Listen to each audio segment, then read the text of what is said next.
I know I'm not the only one who's been super excited about Chef RPG, and thanks to the developer Pixel Architect, I received an early game code. And I have a lot to say, both good and not so great. In this Before You Buy, you will know exactly if Chef RPG in early access is going to be a buy or a skip for you. And we're starting with the presentation and the performance here. They're extremely important, so stay tuned because you're gonna learn a lot about the game, and it might make you just feel like this game is just not for me. The visuals are beautiful. You're in a town called White Ash Harbor, and you're surrounded by a couple of areas to visit, each with their own look and feel to them. You can take a look at your surroundings through a map, and you can unlock a fast travel point to your house to make traversal easier, and that came in handy many times. The map only shows close friends and active day quests, which is not the best because it was very difficult for me to find a lot of the people in the beginning. And overall, the map needs more work. Right now, you can see stores you have visited before by hovering over them, so you'll see their names and you'll know which is which, but the map overall is just not the most aesthetically pleasing. And to be fair, the menu and inventory system overall just feels pretty old and they need a lot of work. They get the job done, but they can look a lot better, especially when the game itself is already visually pleasing. This reminded me a lot of a game called Immortal Life when I covered it in early access. It had the same problems, so I saw the same thing happening in this one again. The NPCs are varied and major characters have their own portraits, which look amazing. They have like a more subtle color palette to them, a little bit more on the gothic side, and the food, which is the star of this game, looks wonderful and will make your mouth water. They're pixelated with lots of details in them. There are also some houses that you can go into as well as shops. They all feel very unique, so I was actually interested going and visiting every one of them. You also have different seasons and can choose which season you want to start your game with, which is something I haven't seen many games do in this genre before. Each season is distinct and it's very different, so when I was seeing my friends play on YouTube and live stream their own playthrough, I saw a vast difference between what spring, summer, fall, and winter looks like. In the sound department, there is no voice acting, so you're gonna be reading dialogue, and the game's narrative driven, but both the cutscenes and the NPC dialogue never overstay their welcome, so I had a good time reading the dialogue. Sound effects wise, some of them are well done, like the sound of cooking, opening doors, minigames, and whatnot, while others are just purely annoying, like the sounds of the elk and the boar. The music is nice in the beginning, I had a good time listening to it, but quickly after it just became very repetitive, so I turned that down.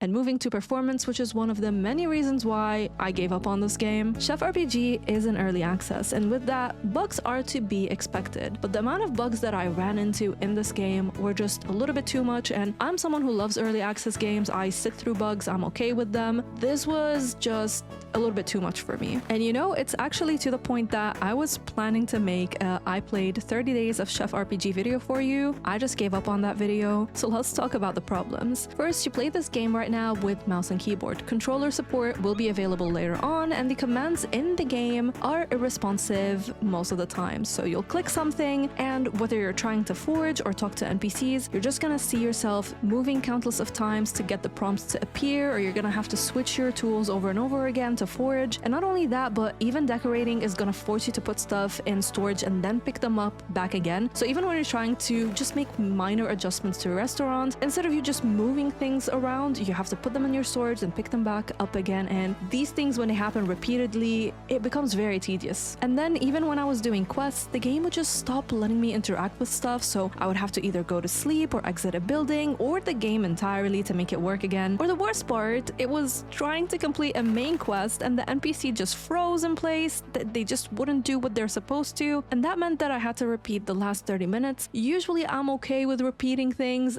it's okay, it's an early access game, I understand, but when I'm overly repeating things over and over and over again, that 30 minutes was just like, you know, the straw that broke the camel's back. I also know that my friend Ellie from the Cozy Gaming Club had a game-breaking bug, but the good thing is that the developer is quick to address them. Within a few hours, her issue was fixed. This is to be expected with an early access game, but I have also played many early access games that did not test my patience like Chef RPG did.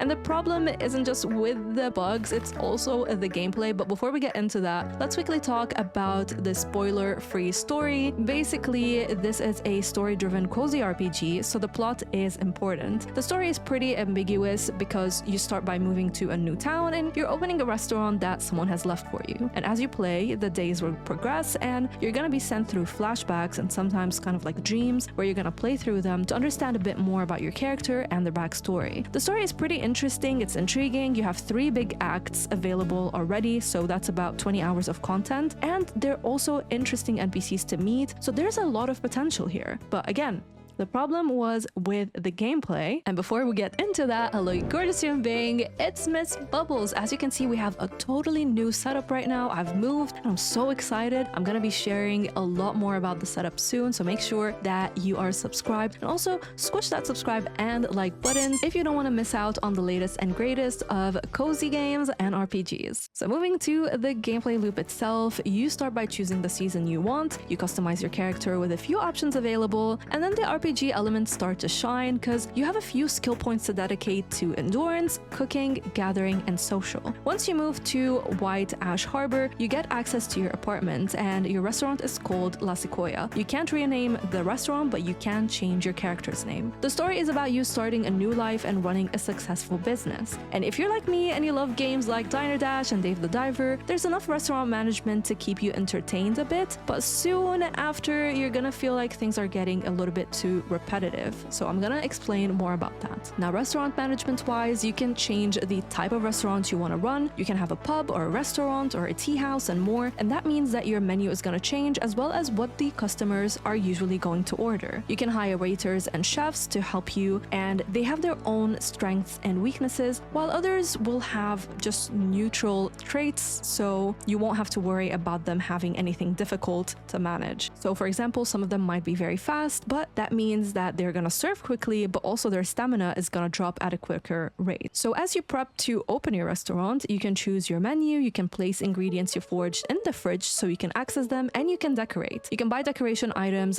from the gallery, and at the moment there isn't that much variety. You can also buy new appliances or earn them as a reward from quests, and decorating is simple. You can rotate some of the items, but as I mentioned before, it can become very tedious because of the bugs. When you're ready, you open the restaurant and customers will come in. You will see the orders they have at the top, and you can help make the meals, and that can come with a bonus based on the skills that you have. And once you're using a machine, there will be a mini game to complete, and they reminded me a bit of Potion Permit. If you watched my review of that, you're gonna have to have some fast reflexes in there. If you don't hit all the keys, you will lose some points. Learning the mini games in the beginning is pretty fun, but afterwards it will become very repetitive, so you can turn off the mini games and not have to worry about them, but that does come with a culprit because the result of the food that you cook will be randomly generated based on the cooking skill, and knowing that your restaurant's reputation depends on the food that you make, you need to be aware of that. When you want to close the restaurant, you serve the last orders and then you get a result sheet showing you how the performance was. Now, as you're fulfilling orders, your staff has stamina and so do you. If they run out of energy, they will take a break even if they have food in hand, whereas you can pass out and end up in a clinic with 163 credits short and a new day initiated. Apart from managing the restaurant, you also have a few activities that you can do. For example, you can hunt, you can use your bow, and you can get attacked by prey, but once they're almost out of health, they will freak out and run away, and here you are finding yourself chasing them down the forest. You can forage ingredients, and you also have your own greenhouse to farm, which I haven't gone into that just yet. You also have plenty of shops to visit and buy ingredients from, and they have varying ingredients, so every day they have new things in stock. You can also sell items to the vendors, but not everyone will accept everything. You can also buy food and new recipes,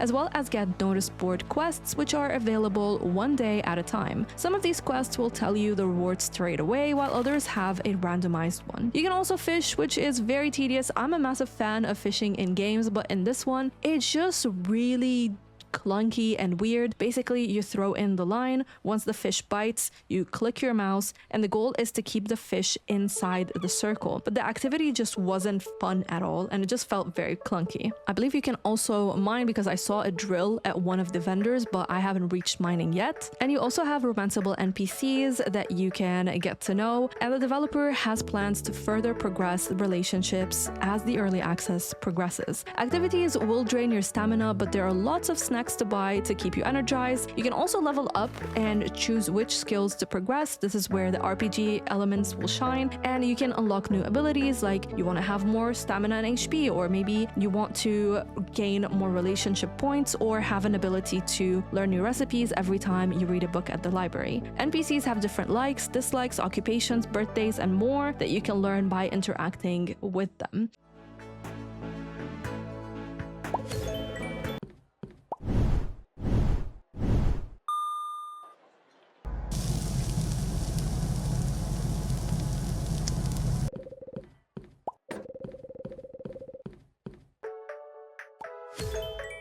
So we talked a lot about the good and the bad, but the question is Chef RPG the game that you're expecting? Is it going to be a buy or skip for you? So let's go with this game is for you if, not for you if, and my verdict. This game is definitely for you if you love restaurant management games, but most importantly, if you are okay with early access games that are flooded with bugs right now. This is also a buy for you if you love a mix of RPG elements in your cozy games, or maybe you're a new beginner, newcomer to the RPG genre. This is a great start. If you're okay with a bit of combat, and if you like story-driven games with quests to guide you and interesting NPCs to meet, while also being okay with playing mouse and keyboard for this while, definitely buy this one. But don't buy Chef RPG if you cannot tolerate bugs and game-breaking issues, if you don't like restaurant management games, if you're not okay with RPG elements whatsoever, including combat. This is definitely not for you. Also, if you don't like pixel art, which I know is not the cup of tea of many. I love it, but I know many of you don't. It's also 100% not for you if you get bored quite easily.